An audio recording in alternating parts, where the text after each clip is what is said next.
भारतामध्ये जातीय जनगणना केली, जातीची प्रत्येक जात मोजली आणि त्या जातीनुसार 31चा आधार पकडून बिंदेश्वरी प्रसाद मंडल जे मंडल आयोगाचे अध्यक्ष होते, त्यांनी 1931 हा आधार मानून त्यांनी या ठिकाणी ओबीसी शोधण्याचा प्रयत्न केला।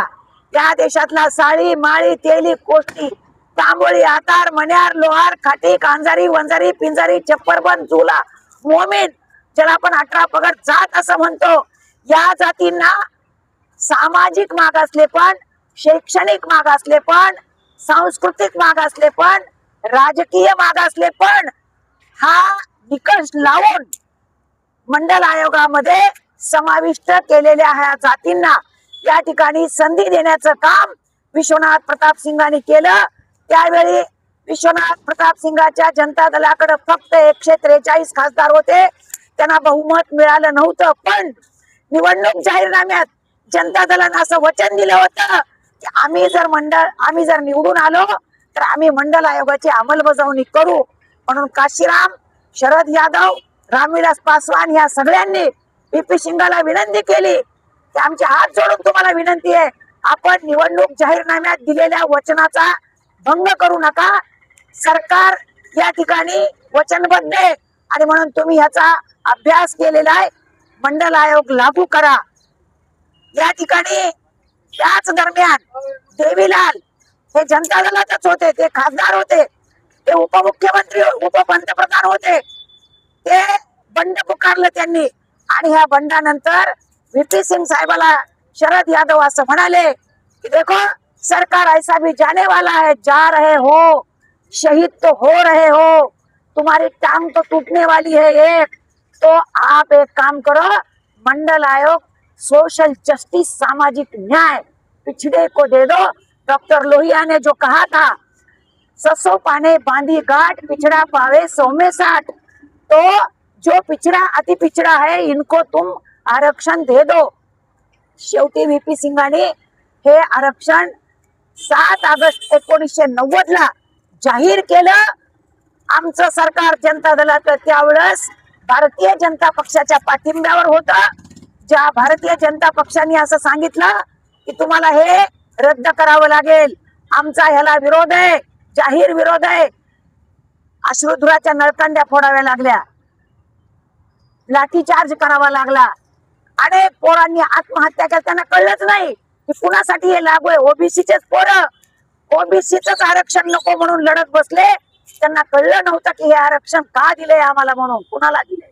त्यांना वाटलं पुन्हा हे आरक्षण मागा असलेल्या म्हणजे एससी लाच दिले काय की, आणि म्हणून हे आरक्षण आम्हाला नको असे बोर्ड लावून युथ फॉर इक्वॅलिटी, तुम्हाला आठवत असेल, तुमचा जन्मही नसेल एखाद्या वेळेस, युथ फॉर पाहायला गेलं तर इक्वॅलिटी ओबीसीची जनगणना व्हावी यासाठी देखील असा नारा युथ फॉर इक्वॅलिटीचा ह्याच केजरीवालने दिला होता, ह्या केजरीवालने दिला होता आणि आरक्षणाला विरोध केला होता। तुमच्या माहितीसाठी सांगते, अशा या छुप्या रुस्तमाला खरं म्हणजे धडा शिकवण्याचं काम आमच्या जनता दल सरकारनं केलं होतं।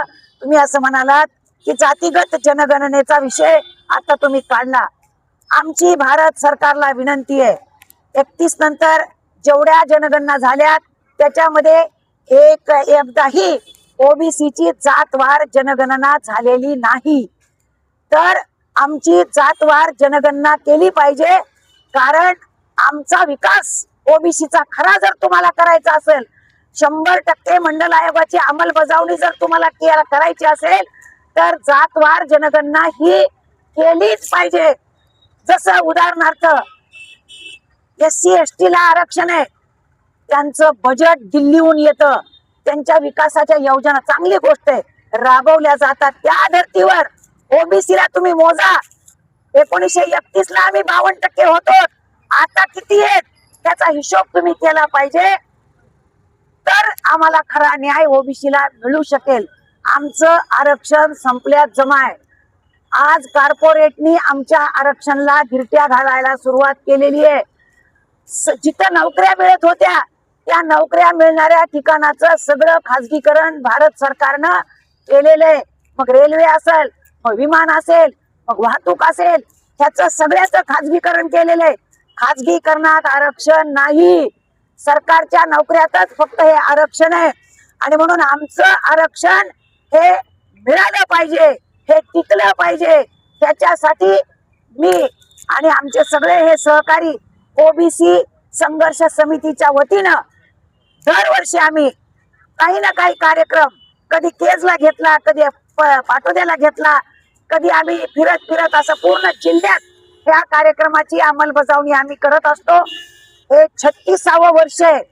36व्या वर्षात आमचं एवढंच म्हणणं आहे मायबाप सरकारला की जातीगत जनगणना करा, मंडल आयोगाची 100% अंमलबजावणी करा आणि रखडलेल्या जिल्हा परिषद, पंचायत समितीच्या, स्थानिक स्वराज्य संस्थेच्या निवडणुका आहेत ज्या घेतल्या गेल्या नाहीत.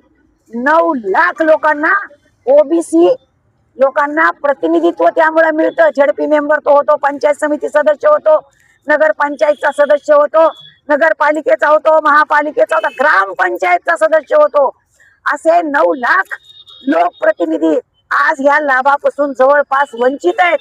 22 जिल्हा परिषदच्या निवडणुका अजून झालेल्या नाहीयेत.